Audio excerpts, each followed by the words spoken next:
one person angayibamba inkonzo, one person inga prosperous inkonzo, one person efuna ukuthika ndiyamoyika uThixo ndithatheni ndiphose kwakhe. And the captain quickly he gave them instruction, mphoseni, utsho naye mphoseni, because he didn't know that uThixo he already placed the fish for umuntu omthambisileyo.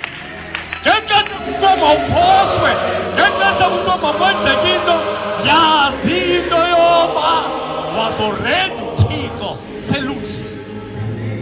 Ithe wawukhamisa uJona iminikathi, uJona wangena inqanawa ibheka ngapha, inhlanzi yaguquka eshiya inqanawa yamkhombisa Tarashishi imsa ngapha kwesikala, nothi kwesikala ababheka ngakulo yamsa ngapha.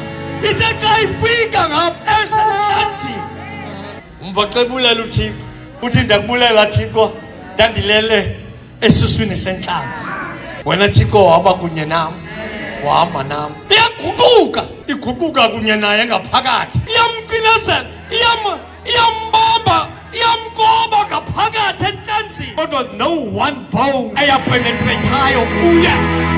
Yiphi yakho into, which one your milestone onothetha ngayo ngoThixo? Amen.